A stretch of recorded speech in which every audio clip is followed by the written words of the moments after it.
adalah sebagai satu lagi usaha tambahan yang boleh dilakukan di peringkat kerajaan, premis perniagaan.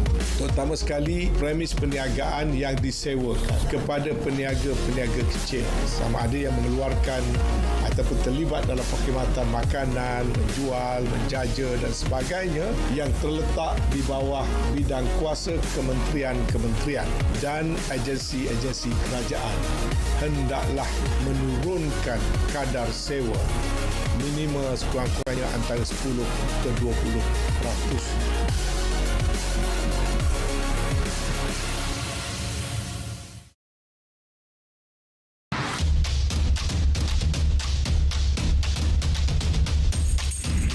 Eksklusif Wajah Baharu.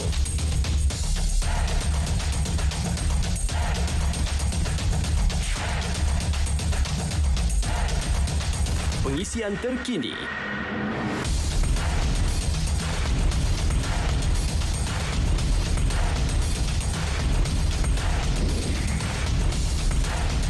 Informatif dan interaktif.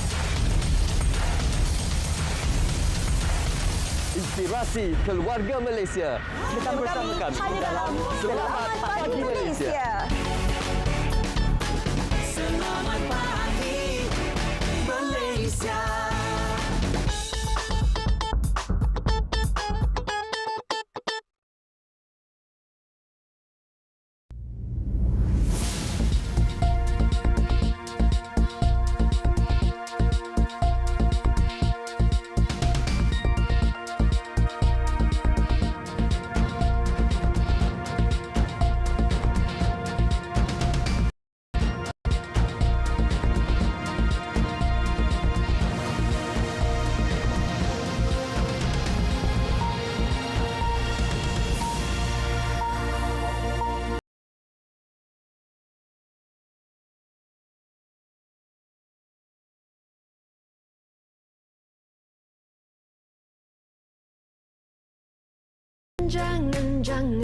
Jangan pernah.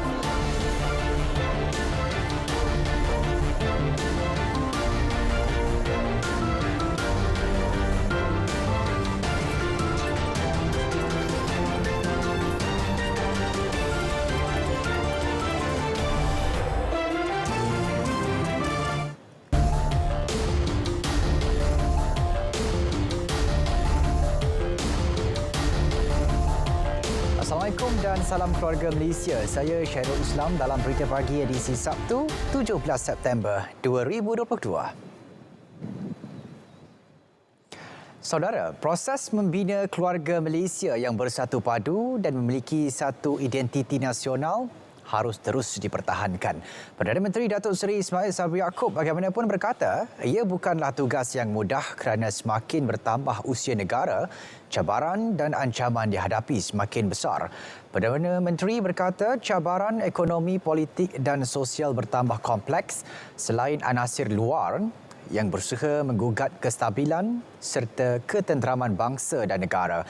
Justru nilai-nilai berteraskan keterangkuman, kebersamaan dan kesyukuran amat penting untuk membina kekuatan sebuah keluarga Malaysia. Malaysia yang terdiri dari pelbagai latar belakang agama, kaum, budaya dan taraf sosioekonomi merupakan agenda besar lagi penting bagi kerajaan demi kelangsungan sebuah negara yang aman, stabil, harmoni dan sejahtera. Justru nilai-nilai keluarga Malaysia yang berteraskan keterangkuman, kebersamaan dan kesyukuran adalah ramuan penting dalam usaha membina kekuatan seluruh keluarga Malaysia agar terus bersatu, kukuh berpadu serta kalis cabaran dalam menghadapi gelombang dan arus globalisasi.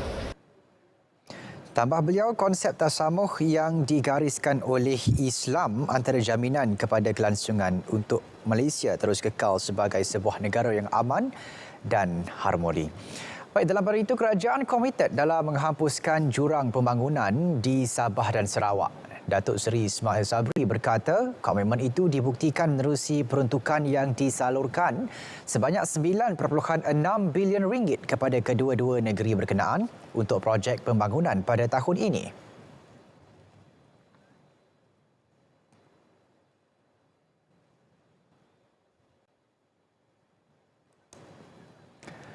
Baik, sempena sambutan Hari Kebangsaan Malaysia yang di-Pertuan Agong Al-Sultan Abdullah Riayatuddin Al-Mustafa Billah Shah dan Raja Permaisuri Agong Tunku Hajah Azizah Aminah Maimunah Iskandar mendoakan agar Malaysia diberkati dan dikurniakan kemakmuran.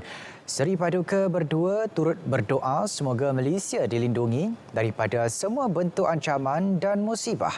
Ucapan itu dizahirkan baginda berdua menerusi poster yang dimuat naik melalui Facebook rasmi Istana Negara.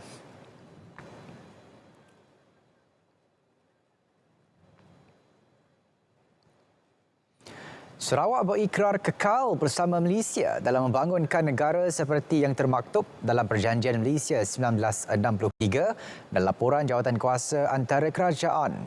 Premier Sarawak Tan Sri Abang Johari Tun Oping berkata, dengan semangat patriotik yang tinggi, tema Hari Malaysia kali ini akan dapat dihayati oleh rakyat bumi Kenyalang itu.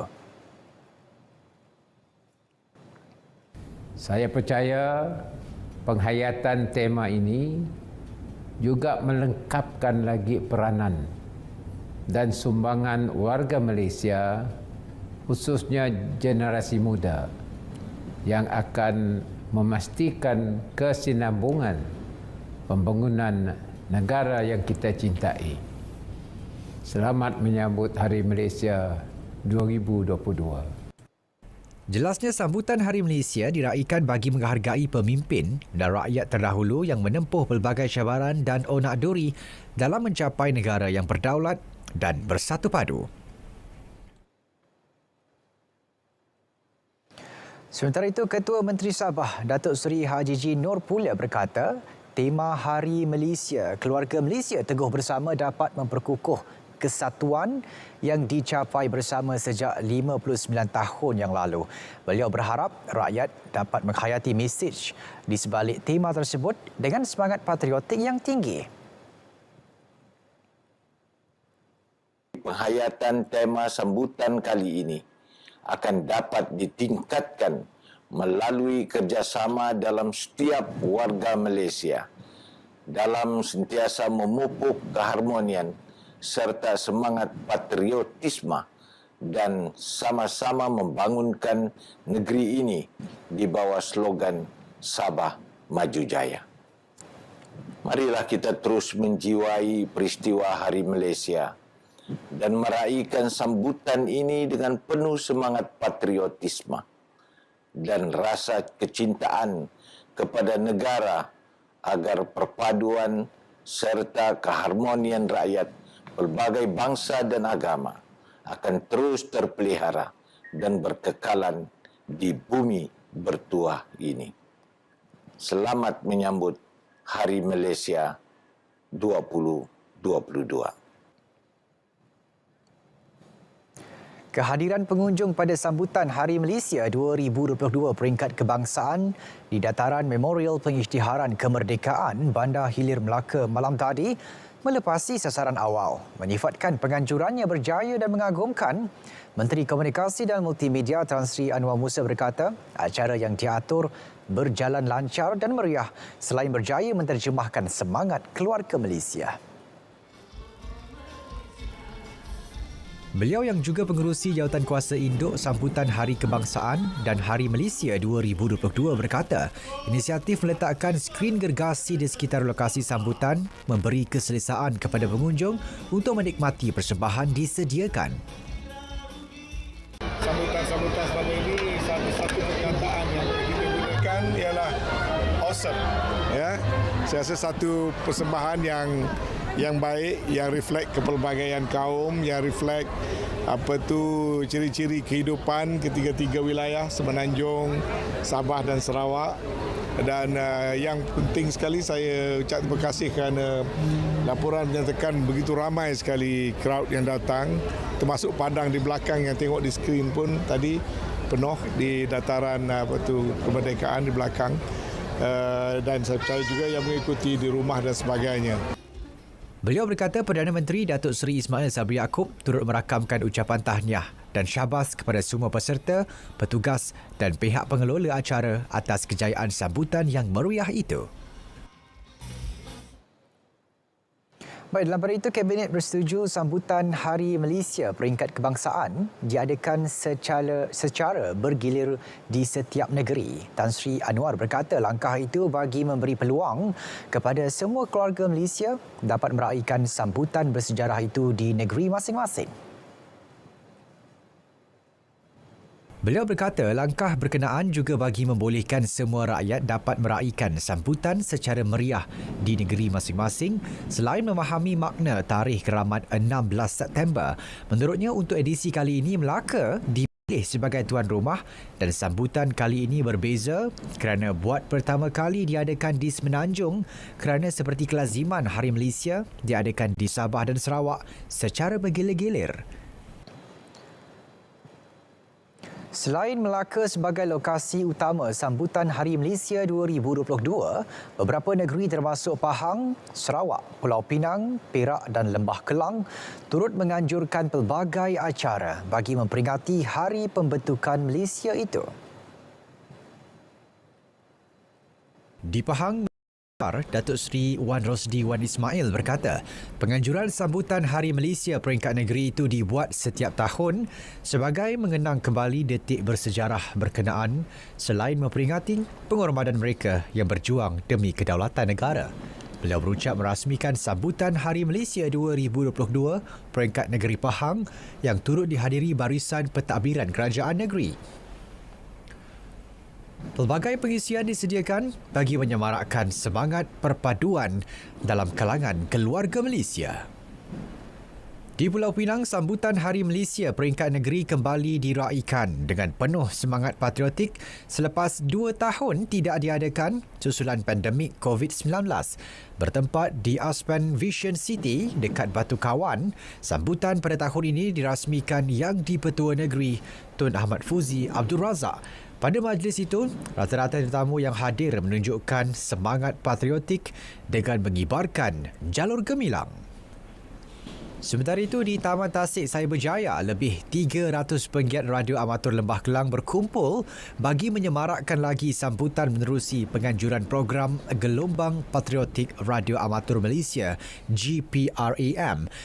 Pelbagai pengisian menarik dianjur bagi meningkatkan semangat patriotik dalam kalangan masyarakat setempat selain penerangan peranan radio amatur boleh berfungsi kepada masyarakat. Program turut disertai Jabatan Bomba dan Penyelamat, Jabatan Pendaftaran Negara, Angkatan Pertahanan Awam Malaysia APM dan Majlis Perbandaran Sepang. Kembara Riuh Keluarga Malaysia KRKM edisi keempat di Kelantan iaitu Riuh Sokmo membuka tirainya semalam di Stadium Mini Majlis Daerah Ketirih.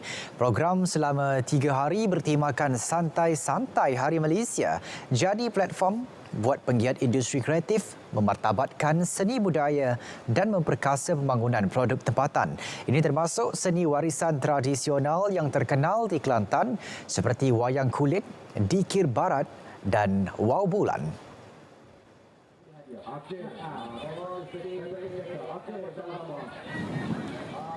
Orang ramai terutama penduduk sekitar Ketirih mula hadir ke lokasi sejak awal pagi meskipun aktiviti hari pertama hanya bermula pukul 3 petang. Memang dah bangga nak siapa. Moga dekat rumah kita. Kalau jauh kita pergi lagi. Kalau Kota Baru ke mana? Sukalah. Sukalah buat program kau ni. Kau lama ke 2 tahun dah.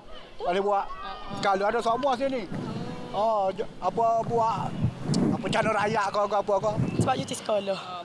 Bawa anak-anak. Macam dia tunjuk benda ni kan budak-budak kan jarang kita pak tu molek lah. Kenapa je ni perahu kolek? Perahu je lah kita tahunya.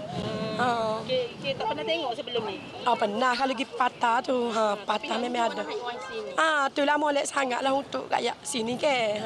Kok mana tak lagi jauh-jauh ke. Buat program ni kira alhamdulillah lah.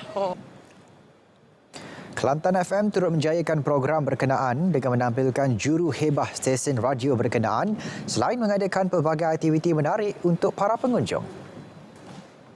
Ramai-ramai kekembara Rio Sokmo di Kelantan pada 16 hingga 18 September bertempat di Stadium Mini Majlis Daerah Ketere, Kelantan mulai 10 pagi hingga 10 malam.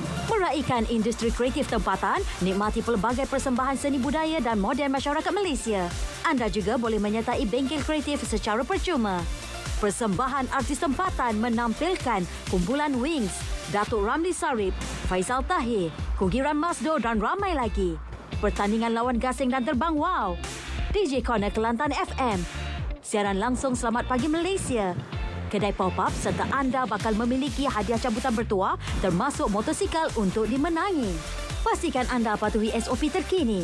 Kembara Rio Keluarga Malaysia dibawakan oleh Kementerian Komunikasi dan Multimedia Malaysia melalui My Creative Ventures. Ikuti Instagram Rio in the City untuk maklumat lanjut.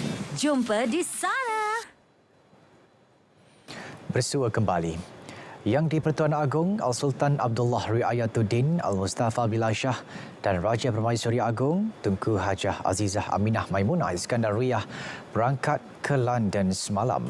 Baginda berdua mewakili Malaysia ke istiadat penghormatan terakhir dan istiadat pemakaman negara Ratu Elizabeth II. Kedua-dua istiadat itu masing-masing dijadual berlangsung pada Ahad dan Isnin. Dalam rangka lawatan khas selama 6 hari itu, baginda berdua turut dijadual berangkat ke majlis resepsi bersama Raja Charles III, juga mengadakan pertemuan dengan beberapa ketua negara asing.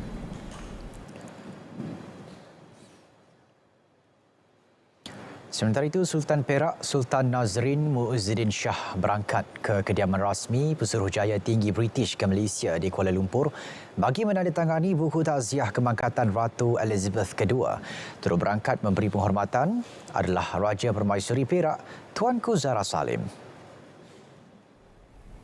Ketibaan baginda berdua pada pukul 3.05 petang disambut Pesuruhjaya Tinggi British ke Malaysia, Charles Hay dan isteri Pascal Sutherland.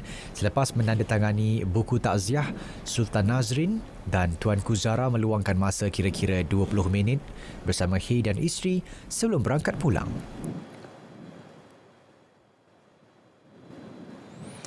Baik, ini berita gembira untuk penerima bantuan keluarga Malaysia. Perdana Menteri Datuk Seri Ismail Sabri Yaakob mengumumkan pembayaran fasa ketiga dan rayuan BKM akan dikreditkan ke akaun penerima secara berperingkat mulai Selasa ini. Pembayaran berjumlah 2.2 bilion ringgit itu akan memanfaatkan 8.7 juta penerima dan dijangka selesai 27 September ini. Untuk BKM Fasa 3, setiap penerima sedia ada bakal menerima hingga RM900. Lebih 80,000 penerima telah diluluskan rayuan BKM dan akan menerima hingga RM2,350 mengikut kategori kelayakan masing-masing, termasuk bantuan tunai tambahan yang diumumkan kerajaan Jun lalu. Simakan status pembayaran boleh dibuat mulai 20 September melalui pautan tertera.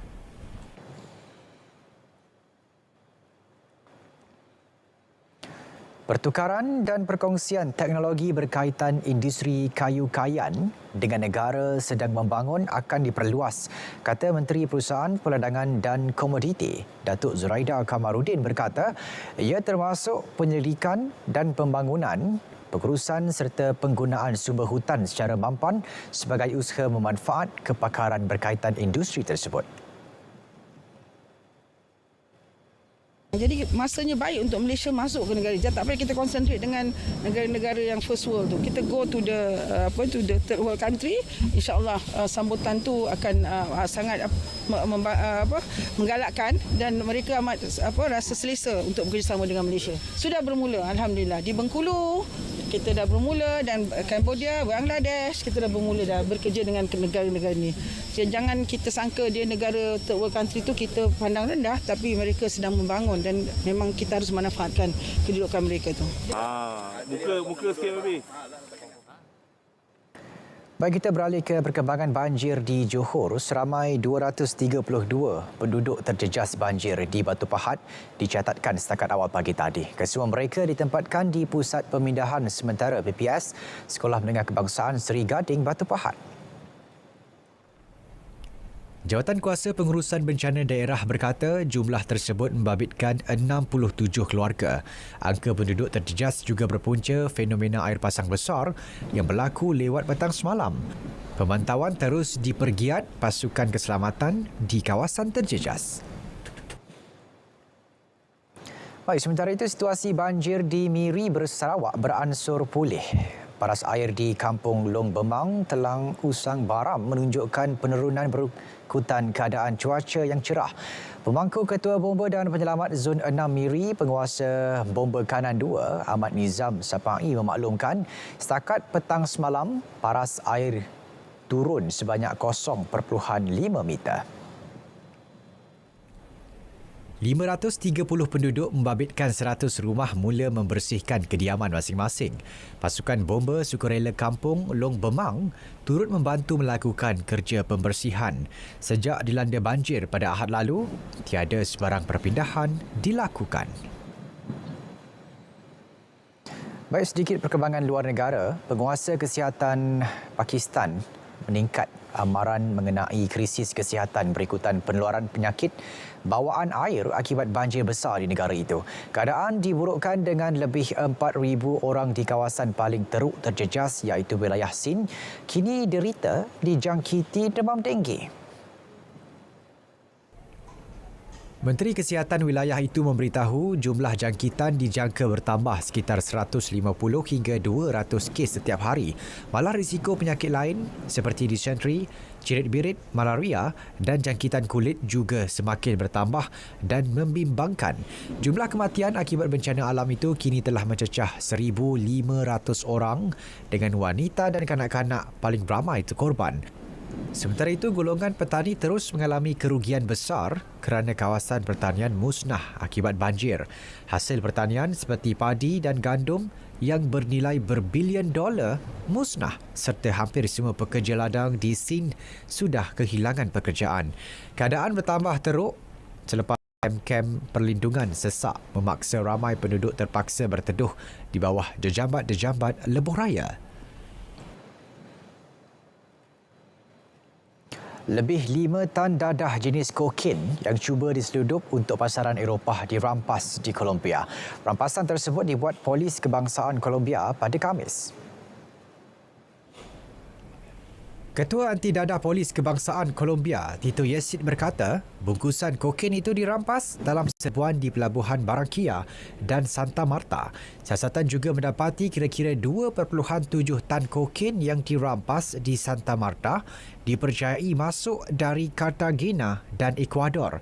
Manakala baki dadah yang dirampas dipercayai cuba diseludup bagi memenuhi permintaan pasaran Sepanyol dan Belgium.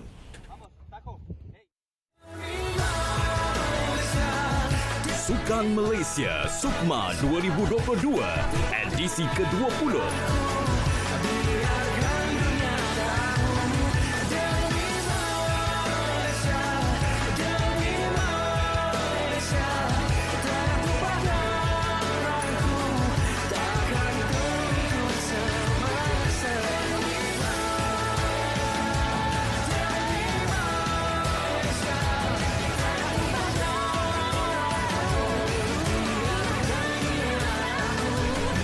Untuk anda sepanjang 16 hingga 24 September.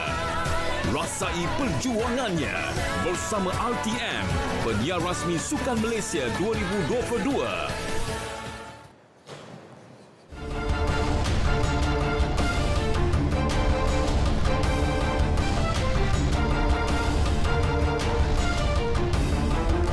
Untuk perkembangan sukan, kita mulakan dengan laporan Sukan Malaysia Sukma ke-20 MSN. Seperti diramal, gelaran Raja Pecut Sukma sah menjadi milik Muhammad Azim Muhammad Fahmi selepas pelari sensasi negara itu menjuarai acara 100 meter lelaki. Sementara gelaran bagi Ratu Pecut pula menjadi milik atlet Pahang, Nur Sarah Adi memenangi acara tersebut bagi kategori wanita. Kita terus berikan perhatian Dalam final acara Ribbon Biru itu, Muhammad Azim menamatkan saingan di tempat pertama dengan catatan 10.25 saat sekaligus menghadiahkan emas kepada kontingen Perak. Pelari berusia 18 tahun itu mengatasi dua lagi atlet kebangsaan, Muhammad Arsyad Mansaat dari Johor di tempat kedua dan Wakil Negeri Sembilan Muhammad Haikal Hanafi di tempat ketiga. Muhammad Azim sebelum ini berjaya memecahkan rekod kebangsaan menerusi 10.09 saat yang dilakukannya di kejohanan olahraga dunia bawah 20 tahun di Kali Columbia bulan lepas. Sementara itu, Nur Sarah pula merangkul gelaran Ratu Pecut Sukma kali ini dengan mencatat 11.91 saat. Catatan itu sedikit tersasar daripada rekod tamasya 11.81 saat yang dilakukan Azrin Nabila alias dari Terengganu pada edisi 2018 di Perak. Wakil Sabah, Nur Aisyah Rofina Aling, memenangi pingat Perak dengan 12.08 saat, manakala gangsa menjadi milik Nur Afrina Batrisha Muhammad Rizal dari Selangor dengan catatan 12.10 saat. Baik, kontingen Johor berjaya menambah koleksi pingat emas apabila atlet wushu mereka berjaya menjuarai acara Nando Wanita. Turut memenangi emas dalam acara lain adalah atlet dari Negeri Sembilan dan Melaka. Atlet wushu Johor, Lee Huan, berjaya mempamer teknik yang lebih kemas untuk memenangi acara tersebut dengan 9.950 mata. Tempat kedua diraih atlet Melaka, Tan Piala, manakala pingat gangsa menjadi milik rakan sepasukan Nur Azira Kamaruzaman. Bagi kategori cangkuan wanita, atlet Negeri Sembilan Pang Po Yi berjaya merangkul pingat emas dengan mengutip 9.656 mata. Atlet berusia 23 tahun itu mengalahkan atlet Sarawak Stephanie Ngo Chai En yang meraih pingat perak. Manakala pingat gangsa menjadi milik atlet Melaka, Woi Kai Jin. Manakala bagi kategori cangkuan lelaki, atlet Melaka Si Shin Peng berjaya meraih pingat emas. Atlet berusia 20 tahun itu mengumpul 9.653 mata mengatasi atlet Pulau Pinang, Muhammad Danish Aizat Muhammad Firdaus Chua dan atlet wilayah Persekutuan, Yo Dun. Baik, meskipun sinonim sebagai sukan ekstrim, sukan permotoran motocross kini masih berjaya mendapat sambutan dalam kalangan kanak-kanak dan remaja di negara ini. Ia dilihat petanda positif bahawa sukan itu semakin diterima dan menjadi medan mencungkil bakat buat pelumba muda untuk diketengahkan ke peringkat antarabangsa. Pengarah program MX Kids Malaysia, Fazril Ahmad Zabidi berkata pihaknya bakal menganjurkan perlumbaan permotoran secara terbuka pada Disember ini dengan menetapkan lokasi pertandingan di bahagian zon utara. Kita ada pecah dua kategori. Maksudnya dalam satu kategori 50cc kita ada advance dan rookie. Termasuk dengan 65cc advance dan rookie. Sub kategori ni sebenarnya kita pecahkan untuk rider yang baru mula dan yang dah biasa main. Jadi kat sini keselamatan tu terjaga. Maksudnya rider yang baru dia boleh masuk join, dia akan berlumba ataupun bersaing dengan rider yang tak tahap dia juga. Kalau advance maksudnya dia dah bagus, dia akan berlumba dengan tahap yang bagus. Macam tu. Jadi kita pecah ni untuk make sure budak punya motivation, budak punya semangat nak bersaing tu lagi tinggi lah. Tu kita punya ni lah. Kita kena set foundation ni biar kuat daripada rider cadet kecil 6 hingga 16 tahun, baru kita dapat rider yang berkualiti bila dia masuk novice, junior novice dan expert lah. Jadi tak mustahil dengan adanya development program macam ni, saya sasarkan dalam 5-6 tahun kita akan dapat rider yang berkualiti. Jadi kita boleh saing dengan dengan Indonesia dan semenanjung Asia ni lah. Beliau berkata demikian selepas menjadi tetamu program Selamat Pagi Malaysia di Angkasa Puri.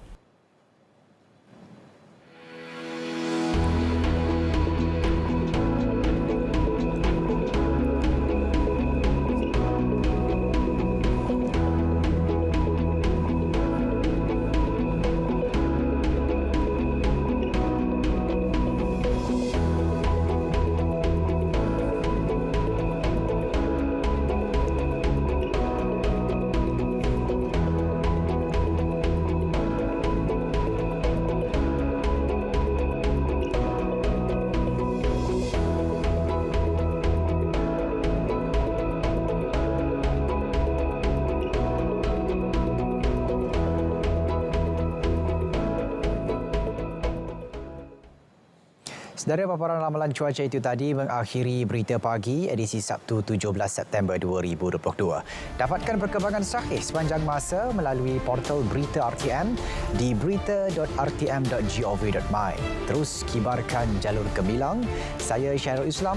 Assalamualaikum, salam keluarga Malaysia. Selamat berhujung minggu.